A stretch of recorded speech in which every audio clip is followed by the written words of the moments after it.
Hello, I'm Africa 54 Managing Editor Vincent McCory in for Hashtag The You What. It's Thursday, December the 30th. And this is Africa 54.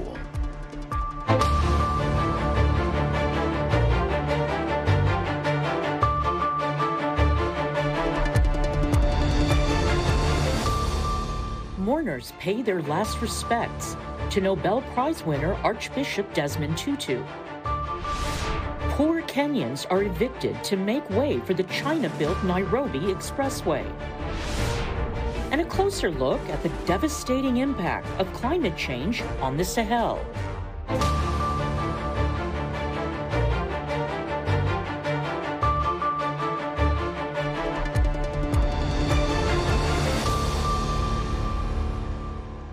Hundreds of mourners paid their final respects on Thursday to Archbishop Desmond Tutu, whose body lay in state at St. George's Cathedral in Cape Town, where the anti-apartheid hero preached against racial injustice.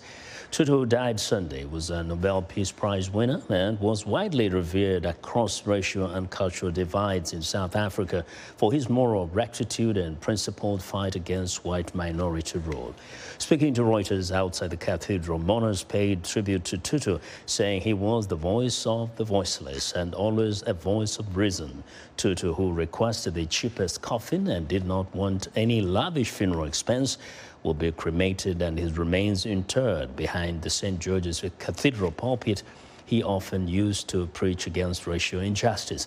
As dignitaries in South Africa mourned the anti-apartheid hero, acting U.S. Ambassador to South Africa Todd P. Haskel spoke to VOA about his legacy. I think in his life, Desmond Tutu inspired millions of people all around the world, including in the United States, with his fight for justice, and also his idea that it is important for people to stand with the oppressed against oppressors, that there is no neutrality between the oppressed and oppressors, that if you choose neutrality, in fact, you're with the oppressor. And I think that's a message that inspires, obviously, millions of South Africans, millions of people around the world, but even in my own country, my generation, we found the struggle for freedom here in South Africa to be something that inspired a lot of us to come into public service, including myself. And clearly Archbishop Tutu was a big part of that all through his life. Okay. Well, that was Todd P. Haskel, acting U.S. Ambassador to South Africa, speaking to VOA in Cape Town. At the St. George's Cathedral in Cape Town, where Desmond Tutu served as South Africa's first black archbishop, the cathedral's dean explains the significance of the location where the anti-apartheid hero chose to be interred. David Doyle has more. Mourners gathered outside the home of Archbishop Desmond Tutu on Wednesday to celebrate the life of the anti-apartheid hero through song and dance. Tutu, a Nobel laureate who preached against the tyranny of white minority rule, died on Sunday, aged 90. At the Soweto ceremony, Bishop of Johannesburg, Stephen Morayo, paid tribute. As we lay to rest our father, our friend, our mentor, our everything, who had these three things that will remain: faith, hope, and love. Tutu's funeral will be held on Saturday, and at Cape Town's St. George's Cathedral, where he served as South Africa's first black archbishop, preparations are underway. It's under this stone on the high altar where his remains will be kept, a spot chosen by Tutu himself. The cathedral's dean, Father Michael Wieder, says the location, next to a cracked stone, has significance. This fallible, lovely human being, the face of God. There were many cracks in Desmond and Pilo Tutu, but God's light shone through that. So Desmond became less and God became more evident. And so that's a great marker. Tutu will lie in state at St. George's ahead of Saturday's funeral service, where he will be cremated. His ashes will then be interred under the floor. Tutu spent most of his life in Cape Town and led numerous marches from the steps of St. George's. We want to wish everyone in the world. It became known as the People's Cathedral and, like the man who will be laid to rest here, became a powerful symbol of democracy and resistance against apartheid. David Doyle of Reuters filed that report. Police say fighters from Somalia's Shabaab militant group attacked a town north of Mogadishu on Thursday, killing at least 7 people as they battled government security forces. Police and residents in Bala, 30 kilometers north of Mogadishu, say fighters from the Al-Qaeda-linked group overran government forces guarding a bridge at a town entrance early in the morning. The attack happened amid a political dispute between Somalia's president and prime minister, which its international partners worry has distracted the government from the fight against the insurgents. Somalia, which has had only a limited central government since 1991, is trying to reconstruct itself with the help of the United Nations. The UN and various countries have urged Prime Minister Mohamed Hussein Roble and President Mohamed Abdullahi Mohamed to settle their dispute. Into West Africa, the Malian army says 4 soldiers were killed and a dozen more seriously injured when their patrol was ambushed by suspected militants in western Mali. The attack occurred late afternoon on Wednesday near the town of Nara, 30 kilometers south of Mali's border with Mauritania. So far, no group has claimed responsibility for the ambush. Mali, Niger, and Burkina Faso are battling an Islamist insurgency that has flourished across Africa's Sahel region, killing thousands and displacing millions of people, despite a 9-year effort by international forces to defeat it. Now, security forces in Sudan fired tear gas at protesters trying to march towards the presidential palace in Khartoum on Thursday. That's according to a Reuters witness. Thursday is the 11th of major demonstrations since an October 25th coup, which saw Abdallah Hamdok removed and then reinstated as prime minister. The demonstrators are demanding that the military play no role in government during a transition to free elections. Sudan's Sovereign Council this week reinstated powers of arrests, detentions and seizures to the country's intelligence service. Last Saturday, protesters opposed to military rule reached near the presidential palace in the Sudanese capital, despite heavy tear gas and a communications blackout. Rights groups in Kenya are pushing authorities to resettle tens of thousands of squatters evicted just ahead of the holiday to make way for a Chinese-backed expressway. Brenda Malinya explains from Nairobi. There is little holiday cheer for Lucy Wangari and scores of Kenyans like her from the Mukuru Kwanjenga slum, spending cold and wet nights living in makeshift tents. City authorities in October began evicting more than 40,000 squatters and razing their homes to make way for construction of the Nairobi Expressway. Authorities gave them just days' notice, despite many like Wangari calling the area home for 18 years. If you look at where I sleep, you think I wasn't a Kenyan citizen. You think I'm a refugee. We had houses, we had property, but right now we've been left destitute, all because of the government of Kenya. The $500 million elevated expressway aims to ease Nairobi's notorious traffic by connecting the main international airport to the city center and wealthy suburbs. The Chinese state-owned China Road and Bridge Corporation is building and financing the expressway, which should be working in 2022 and will collect the tolls for nearly 3 decades.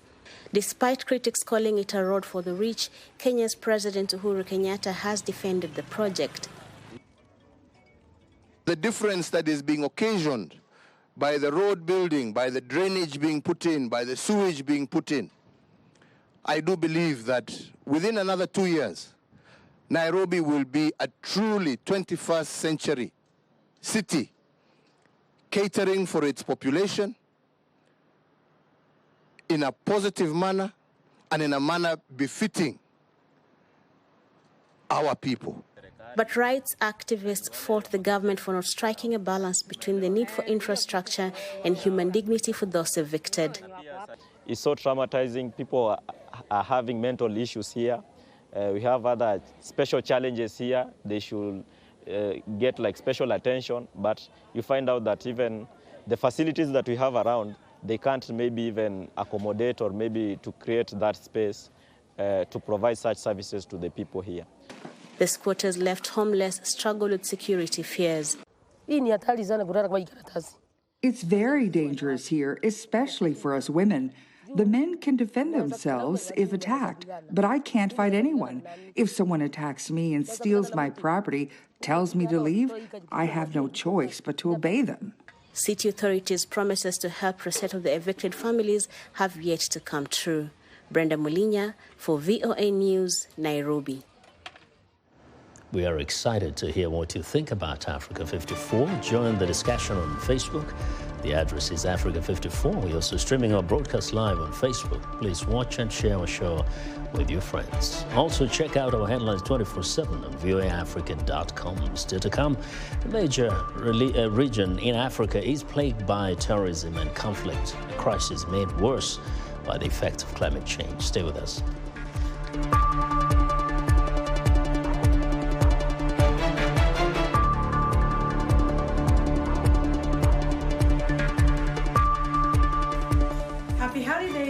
Welcome, Baal. Bonane, Eyengailamu. A madadin duka masu ba da gudunmuwa ga shirin lafiyarmu, Alheri Grace Abdi ce ke maku da ƙaunatattun ku duka fata alheri da kuma fatar an shekara lafiya.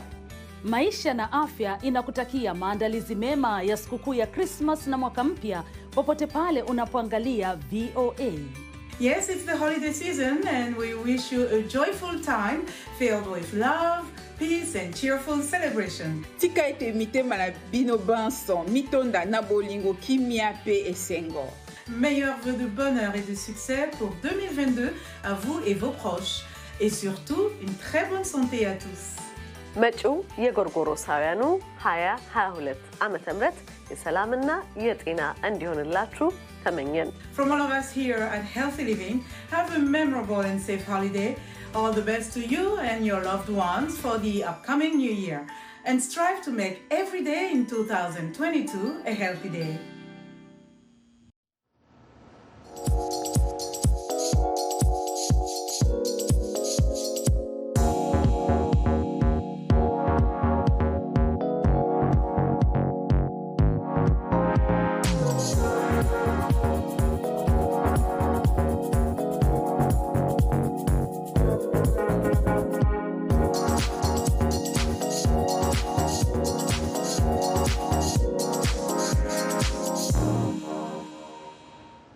Africa's Sahel region is plagued by terrorism and conflict, a crisis exacerbated by the devastating effects of climate change on farmers and animal herders.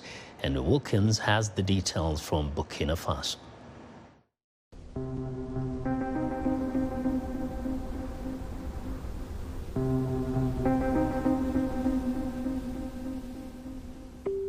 The Sahel extends almost 6,000 kilometers, 3,700 miles along the southern edge of the Sahara, from the Horn of Africa on the east to the western Atlantic coast. There's little rainfall in the Sahel, and farmers struggle to eke out a living in some of the harshest agricultural conditions on Earth. As climate change brings more intense droughts and degrades land in the Sahel, intercommunal violence over dwindling resources has increased.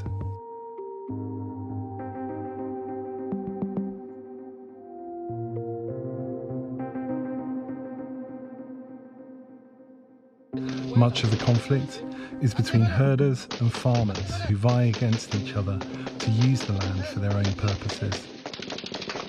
Some in the region have joined terrorist groups, militants linked to Islamic State and Al-Qaeda, who ride into villages on motorbikes and attack civilians indiscriminately. They wreak havoc and make parts of the region uninhabitable for civilians. While weak states and lack of development are big factors in the conflict, experts say climate change also plays a part.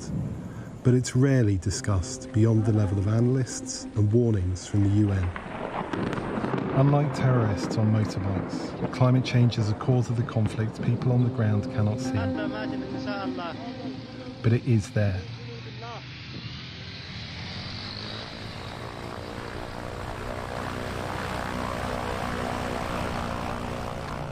We travelled to Dori in northeastern Burkina Faso, where people are living on the front line of war and climate change. We wanted to find out how the invisible enemy of climate change is affecting people's lives and driving them from their homes. But first, we had to get there.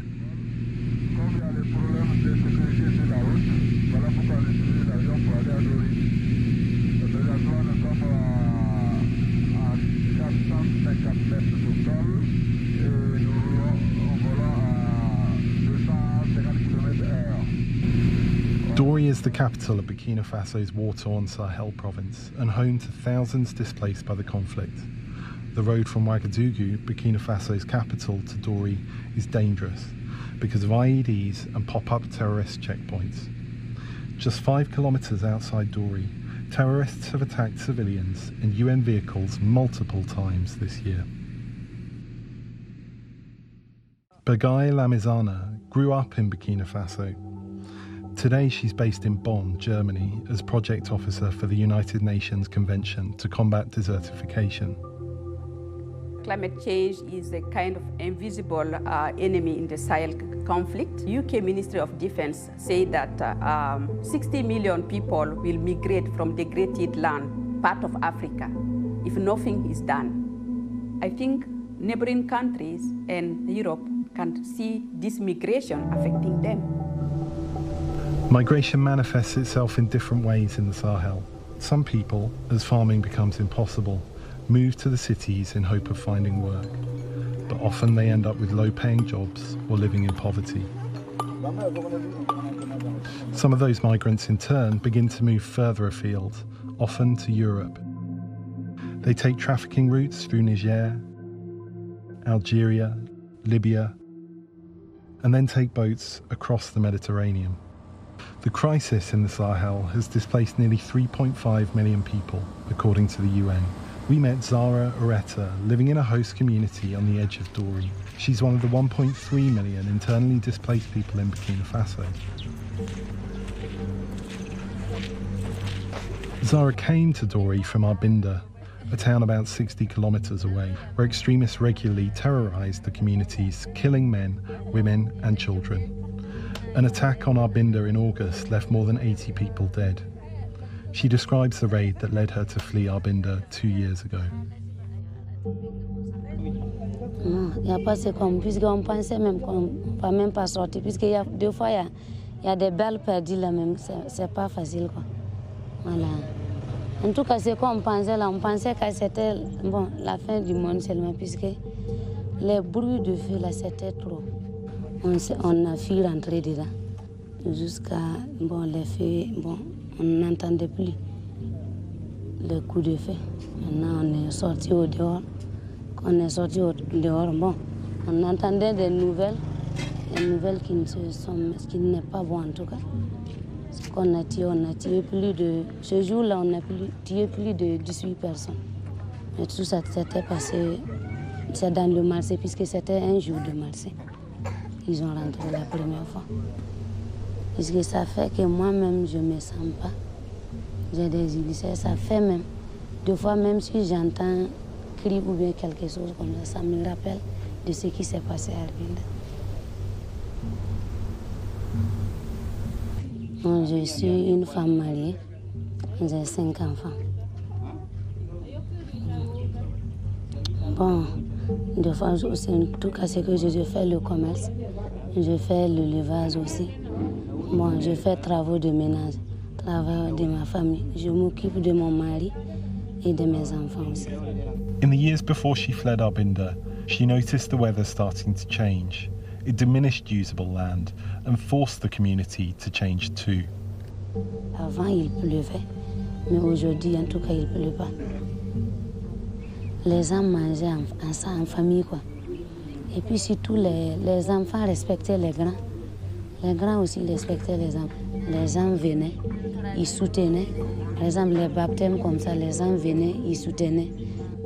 Zara says that tensions between herder and farmer communities have increased, shattering the unity that once existed.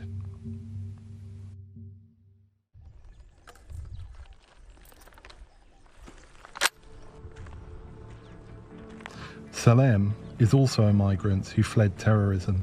Like thousands of others in Burkina Faso, he's joined a state-backed militia group known as the Volunteers for the Defense of the Homeland. They act as auxiliaries and local guides for the military, but they've also been accused of carrying out extrajudicial killings against civilians they believe are linked to terrorists.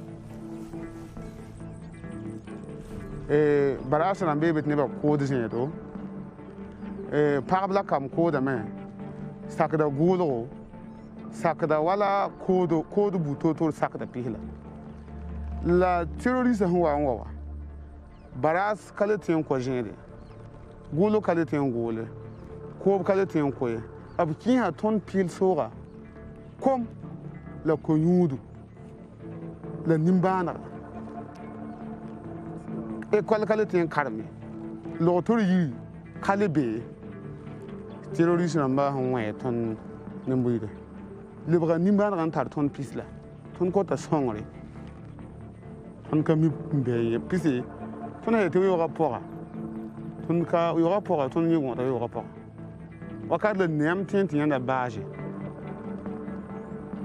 do wa bi ko lore tiam ta mi ka wa ne ba jin kan yi kan lore la be ya tiesa ye yam kami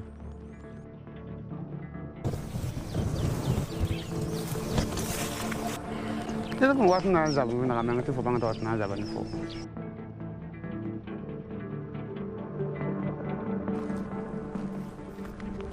pise model la katin bangi obse sa kana na manga wa ton na bangam te bam la wata la problème am pam ton sini sa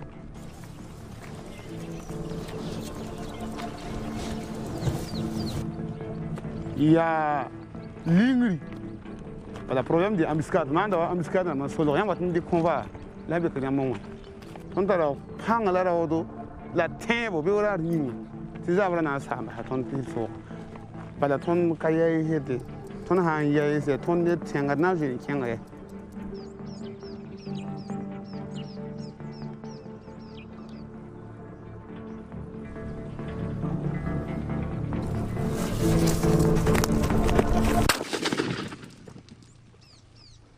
Having lived in Burkina Faso for 2 years now, I've borne witness to some of the worst effects of climate change anywhere in the world. It's a big factor in this country's conflict. Step outside of Ouagadougou and into the countryside and you'll find vast numbers of internally displaced people living in extreme poverty. There are IEDs on the roadside, terrorists roam the countryside freely. The state is unable to provide security with an overstretched military and people are living in fear. It seems where people clamour for resources diminished by climate change, they go into fight or flight mode. For those who want to fight, it means joining terror groups. Those groups mostly do not have a religious ideology as their primary aim. Instead, they're financially motivated. They're looking for resources to survive, resources that are being diminished by climate change. For others, like Salem, the effect of climate change means joining a local self-defense militia to try and fight back against the militants. But even he had to leave his hometown, just like Zara Oreta. Resources are simply becoming too scarce, and it's too unsafe to stay. All of them are bound by the same thing, the enemy they cannot see, the man-made warming of the planet. Climate change contributes to conflict, and conflict leads to migration on an unprecedented scale in the Sahel.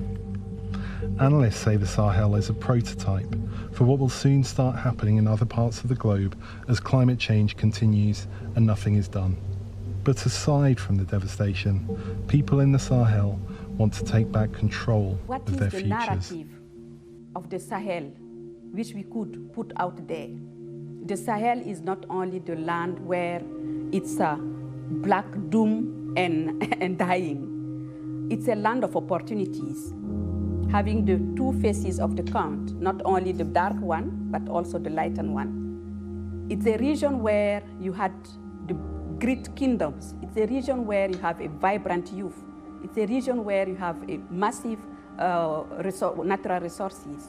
Climate change is not just happening in the Sahel or in Africa. It's a global issue, and it's undermine health, it undermine agriculture, peace, security, in employment, and even economy.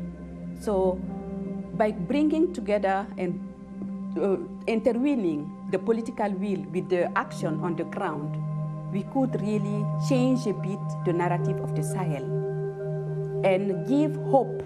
Ce que, en tout cas, moi, je pense tôt ou tard, en tout cas, il y aura la paix. Et moi-même, je souhaite que la paix règne sur cette terre. C'est ce que, en tout cas, je prie Dieu chaque fois et que je demande à Dieu que la paix règne pour que toute personne déplacée puisse retourner dans son coin et que la vie continue comme avant. Et tondo kota wende ti tondo kamba to lebaran dik tondo ha ton naure bala tondo ya buri kyonne burkimbi la patrie où la mort nous vaincrons.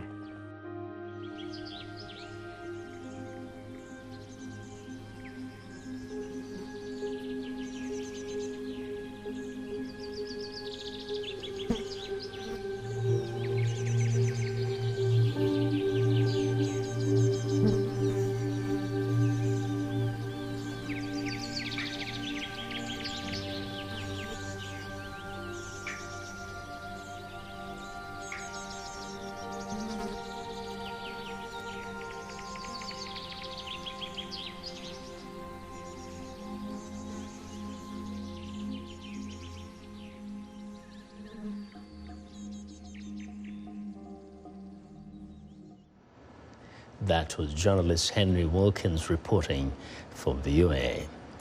And that's our show for today. Be sure to watch Africa 54 on our website at voaafrica.com. On Friday, we'll have a special edition of Africa 54 looking at how 5 African diaspora politicians from the Gambia, Liberia, Nigeria, and Somalia are making strides in the U.S. political scene.